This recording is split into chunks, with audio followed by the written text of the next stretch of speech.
നമ്മളെ സ്റ്റഡീസൊക്കെ കഴിഞ്ഞിട്ട് ഫസ്റ്റായിട്ടൊരു ജോബിന് കയറുന്ന സമയത്ത് അവിടെ നമുക്ക് ഫസ്റ്റായിട്ട് ഒരു മാസം കഴിയുമ്പോൾ കിട്ടുന്ന ഒരു സാലറി അത് നമുക്കൊരു ഫ്രീഡം കൊണ്ടുവരാനുണ്ട്. ബട്ട് ഈ ഒരു മൈൻഡ് സെറ്റ് കംപ്ലീറ്റ്ലി റോങ് ആണ്. സോ ഇതേപോലെ ഒരു ഫ്രഷർ ഒരു ജോബിന് കയറി അവർക്ക് സാലറി കിട്ടുന്ന സമയത്ത് അവർ ചെയ്യുന്ന ഒരുപാട് മിസ്റ്റേക്സ് ഉണ്ട്.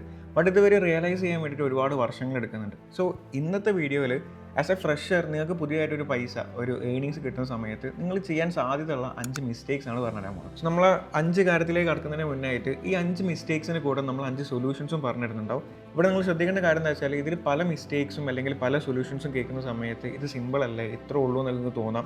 ബട്ട് അതിന് നിങ്ങൾ പ്രോപ്പർ ഇമ്പോർട്ടൻസ് കൊടുത്തിട്ടില്ല എന്നുണ്ടെങ്കിൽ എന്തായാലും നിങ്ങളിത് റിഗ്രറ്റ് ചെയ്യേണ്ടി വരും. ഒന്നാമത്തെ മിസ്റ്റേക്ക് എന്ന് പറയുന്നത് upgrading your life too fast. അതായത് നമുക്കൊരു സാലറി കിട്ടുന്ന സമയത്ത് അല്ലെങ്കിൽ ഫ്രഷ് ആയിട്ടൊരു സാലറി കിട്ടുന്ന സമയത്ത് ഒരു ഫിക്സഡ് ഇൻകം വരികയാണ് അല്ലേ. സോ അത് വരുന്ന സമയത്ത് നമ്മളെ മൈൻഡ് സെറ്റ് മാറാണ്. ഓക്കെ, എനിക്ക് മന്ത്ലി ഇത്ര ഇൻകം കിട്ടുന്നുണ്ട്, അതിനെക്കൊണ്ട് ഇനി ഒരു പുതിയ ഫോൺ എടുക്കാം.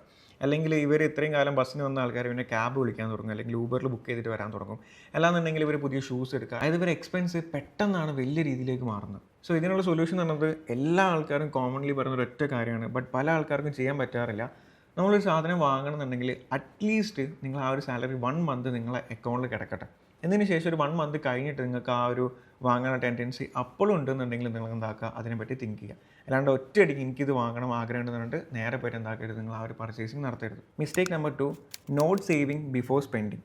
അതായത് നമ്മളെ പല ആൾക്കാരുടെ മിസ്റ്റേക്ക് എന്താ വെച്ചാൽ നമുക്ക് സാലറി കിട്ടിക്കഴിഞ്ഞാൽ നമ്മളെ income minus expense equal to saving എന്നാണ്. അതായത് നമുക്ക് ഇൻകം കിട്ടിക്കഴിഞ്ഞ് അതിൽ നമ്മൾ എക്സ്പെൻസ് മൊത്തം മാറ്റി കഴിഞ്ഞിട്ട് ബാക്കി എന്താണുള്ളത് അതാണ് നമ്മൾ എന്തിലേക്ക് ആക്കല്, സേവിങ്സിലേക്ക് മാറ്റല്. ബട്ട് നിങ്ങളെ ചുറ്റുമുള്ള ആൾക്കാരോടൊക്കെ ചോദിച്ചു നോക്കിയാൽ മനസ്സിലാവും, അവർക്കൊരു സാലറി കിട്ടിക്കഴിഞ്ഞാൽ മന്ത് എൻഡിലേക്ക് നോക്കുന്ന സമയത്ത് അവരെ സേവിങ്സിലേക്ക് മാറ്റി വെക്കാൻ വേണ്ടി അവർക്ക് ഒന്നും ഉണ്ടാവില്ല. കാരണം ഇതിൽ പല എക്സ്പെൻസുകളായിരുന്നു. നമുക്ക് പൈസ വന്നു കഴിഞ്ഞാൽ എക്സ്പെൻസിന് ഒരു കുറവുണ്ടാവില്ല, നമുക്ക് പല ഭാഗത്തുനിന്ന് എക്സ്പെൻസുകൾ വരും. സോ എപ്പോഴും നിങ്ങൾക്ക് ഒരു ഇൻകം വരുന്ന സമയത്തിൽ ഒരു സാലറി കിട്ടുന്ന സമയത്ത് ആദ്യം സാലറിയിൽ നിന്ന് നിങ്ങളെ സേവിങ്സിലേക്ക് ഒരു പെർസെൻറ്റേജ് മാറ്റി വെച്ചതിന് ശേഷം നിങ്ങൾ എന്താക്കുക, നിങ്ങൾ എക്സ്പെൻസ് കാര്യങ്ങളിലേക്ക് വേണ്ടിയിട്ട് സ്പെൻഡ് ചെയ്യുക. Mistake number 3, using credit card like a free money. Including me, ഒരുപാട് ആൾക്കാർ ചെയ്യുന്നൊരു മിസ്റ്റേക്കാണ്. നമുക്ക് ഒരു നല്ലൊരു ജോബ് കിട്ടുന്ന സമയത്ത് ഒരുപാട് ആൾക്കാർ അല്ലെങ്കിൽ ഒരുപാട് ബാങ്ക് നമുക്ക് ഫ്രീ ആയിട്ട് ക്രെഡിറ്റ് കാർഡ് തരാം, ആനുവൽ ഫീസ് ഇല്ല, അതിന് ഇത്ര പേഴ്സൻ്റ് എന്ന് പറഞ്ഞിട്ട് നമുക്ക് ഒരുപാട് ക്രെഡിറ്റ് കാർഡ് ഓഫേഴ്സ് വരും. നമ്മൾ അതിൽ ഏതെങ്കിലുമൊക്കെ 1-2 ക്രെഡിറ്റ് കാർഡ് എടുക്കും. സോ ഈ ക്രെഡിറ്റ് കാർഡ് നമുക്ക് കിട്ടിക്കഴിഞ്ഞാൽ നമുക്കൊരു മൈൻഡ് സെറ്റ് വരാനുണ്ട്, നമുക്ക് ഫ്രീ ആയിട്ട് മണി കിട്ടുകയാണ്, നമുക്ക് വേറെ ഇൻട്രസ്റ്റ് കാര്യങ്ങളൊന്നും ഇല്ലാണ്ട് പൈസ സ്പെൻഡ് ചെയ്യാൻ പറ്റുകയാണ്. നമ്മളൊരു കാർഡ് ഉണ്ടാവും, നമ്മളങ്ങനെ ടാപ്പ് ചെയ്യുന്നതിനനുസരിച്ച് പൈസ ഇങ്ങനെ പോയിക്കൊണ്ടിരിക്കും. ഈ ഒരു മൈൻഡ് സെറ്റ് ഓട്ടോമാറ്റിക്കലി വരും ക്രെഡിറ്റ് കാർഡ് യൂസ് ചെയ്ത ആൾക്കാർക്ക് അറിയാം. ബട്ട് നമ്മളൊന്നും മനസ്സിലാകാത്തൊരു കാര്യം എന്താ വെച്ചാൽ ഇത് ഒരിക്കലും നമ്മളെ പൈസ അല്ല. നമുക്കൊരു ടൈം ലിമിറ്റ് വെച്ചുകൊണ്ട് ബാങ്ക് നമുക്ക് തരുന്ന ഒരു ഫ്രീ മണിയാണ് ആക്ച്വലി അത്. ബട്ട് ആ ഒരു ടൈം ലിമിറ്റിൻ്റെ അപ്പുറത്തേക്ക് കടന്നു കഴിഞ്ഞാൽ പേഴ്സണൽ ലോണിനെ കാട്ടിയും അപ്പുറത്താണ് ഇൻട്രസ്റ്റ് വരുന്നത്. പെർ ആനും 30% ആണ് ക്രെഡിറ്റ് കാർഡിൻ്റെ ഇൻട്രസ്റ്റ് എന്ന് പറയുന്നത് തെറ്റിക്കഴിഞ്ഞാലുള്ളത്. നമുക്കൊരു 40 to 45 ഡേയ്സ് നമുക്ക് ഫ്രീ ഇൻട്രസ്റ്റ് ആയിട്ട് തരുന്നുണ്ട്. ബട്ട് അത് കഴിഞ്ഞ് കഴിഞ്ഞാൽ നമുക്ക് വലിയൊരു എക്സ്പെൻസ് വരുന്നുണ്ട്. അപ്പോൾ ഇവിടെ നിങ്ങൾ ചെയ്യേണ്ടത് വെച്ചാൽ ക്രെഡിറ്റ് കാർഡ് എടുക്കേണ്ടെന്ന് ഒരിക്കലും പറയില്ല. എടുക്കുകയാണെന്നുണ്ടെങ്കിൽ അതിന് വൈസ്ലി നിങ്ങൾ എന്താക്കുക, സ്പെൻഡ് ചെയ്യുക. അതിൽ നിന്ന് എത്ര രൂപ നിങ്ങൾ സ്പെൻഡ് ചെയ്യുന്നുണ്ടെങ്കിലും അത് നിങ്ങൾക്ക് ഫുള്ളി ക്ലോസ് ചെയ്യാൻ പറ്റുന്ന ഒരു ഉറപ്പുണ്ടെങ്കിൽ മാത്രം നിങ്ങൾ എന്താക്കുക, അതിൽ സ്പെൻഡ് ചെയ്യാൻ വേണ്ടി ശ്രമിക്കാം. മിസ്റ്റേക്ക് നമ്പർ 4, ഈ ഒരു 5 മിസ്റ്റേക്സിൽ ഏറ്റവും ഇമ്പോർട്ടൻ്റ് ആയിട്ടും നിങ്ങൾ ഏറ്റവും കൂടുതൽ സ്ട്രെസ് ചെയ്യേണ്ട ഒരു സംഭവമാണ് ഈ 4ാമത്തെ മിസ്റ്റേക്ക് എന്ന് പറയുന്നത് skipping insurance and emergency fund. ആദ്യം ഞാൻ എന്താണ് എമർജൻസി ഫണ്ട് എന്ന് പറഞ്ഞാൽ, സോ നമുക്ക് എല്ലാ ആൾക്കാർക്കും ഫിക്സഡ് ആയിട്ടൊരു മന്ത്ലി എക്സ്പെൻസ് ഉണ്ടാവും. ഇപ്പോൾ എക്സാമ്പിളായിട്ട് എനിക്കൊരു 20K ആണ് മന്ത്ലി എക്സ്പെൻസ് എന്നുണ്ടെങ്കിൽ, ഞാൻ മാരീഡ് അല്ല അല്ലെങ്കിൽ ഞാൻ ഇന്നെ ഡിപ്പെൻഡ് ചെയ്തിട്ട് വേറെ ആരും ഇല്ല എന്നുണ്ടെങ്കിൽ അതിൻ്റെ ഒരു 3x, അതായത് 20,000-ൻ്റെ 3x, അതായത് 60,000 രൂപ എന്താക്കണം, ഞാൻ എൻ്റെ എമർജൻസി ഫണ്ടായിട്ട് മാറ്റി വെക്കണം. പിന്നെ ഡിപ്പെൻഡ് ചെയ്തിട്ട് കുറച്ച് ആൾക്കാർ നിൽക്കുന്നുണ്ടെന്നുണ്ടെങ്കിൽ അത് 6 to 12 മന്തിലേക്കുള്ള നിങ്ങൾ എന്താക്കുക, മാറ്റി വെക്കുക എന്നുള്ളതാണ്. അതായത് അതിൻ്റെ ഒരു 6 to 12 ഇരട്ടി നിങ്ങൾ എന്താക്കുക, മാറ്റി വെക്കുക എന്നുള്ളതാണ്. ഇത് സേവിങ്സ് അല്ല, ഇതിന് എമർജൻസി ഫണ്ട് എന്നാണ് പറയുക. അതായത് നിങ്ങൾക്ക് ജോലി പോവുകയാണ് അല്ലെങ്കിൽ എന്തെങ്കിലും ഒരു പെട്ടെന്നൊരു എമർജൻസി കേസ് വരുന്ന സമയത്ത് നിങ്ങൾ വേറെ കടങ്ങളോ കാര്യങ്ങളോ ഒന്നും ഇല്ലാണ്ട് അത് മുന്നോട്ടേക്ക് പോകാൻ വേണ്ടിയിട്ടാണ് ഈ ഒരു എമർജൻസി ഫണ്ട് നമ്മൾ എപ്പോഴും യൂസ് ചെയ്യാറ്. രണ്ടാമത്തെ കാര്യമാണ് ഇൻഷുറൻസ്. ഞാൻ എൻ്റെ ചുറ്റുള്ള എല്ലാ ആൾക്കാരോടും പറഞ്ഞൊരു കാര്യമാണ്, നമ്മൾ എപ്പോഴും നല്ലൊരു ഇൻഷുറൻസ് എടുക്കണം എന്നുള്ളത്. അത് ഹെൽത്ത് ഇൻഷുറൻസ് ആയിക്കോട്ടെ, ടേം ഇൻഷുറൻസ് ആയിക്കോട്ടെ, നമ്മളതിന് ഇമ്പോർട്ടൻസ് എന്തായാലും കൊടുക്കണം.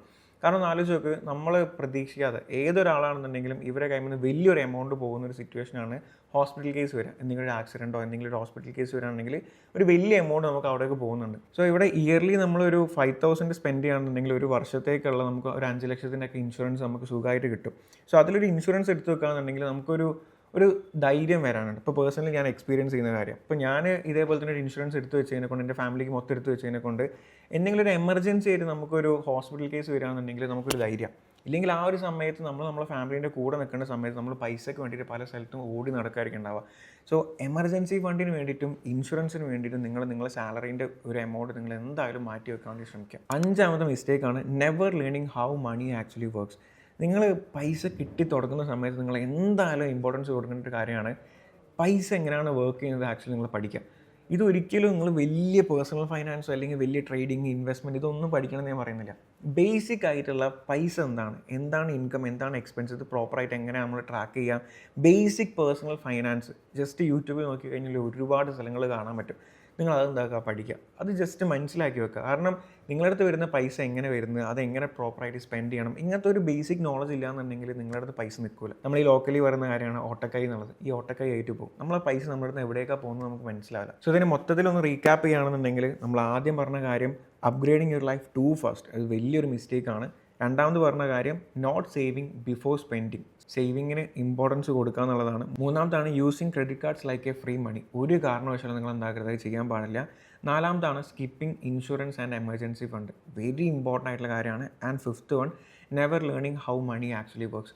ഈ 5 കാര്യത്തിനും നിങ്ങൾ ഇപ്പോൾ ഇമ്പോർട്ടൻസ് കൊടുത്തു കഴിഞ്ഞാൽ ഒരു 2-3 വർഷം കഴിഞ്ഞാൽ നിങ്ങൾ എന്തായാലും അന്ന് അത് ചെയ്തതിനെ കൊണ്ട് നല്ലതായിരുന്നു നിങ്ങൾ പറയുള്ളൂ. ഒരിക്കലും നിങ്ങൾ റിഗ്രറ്റ് ചെയ്യില്ല.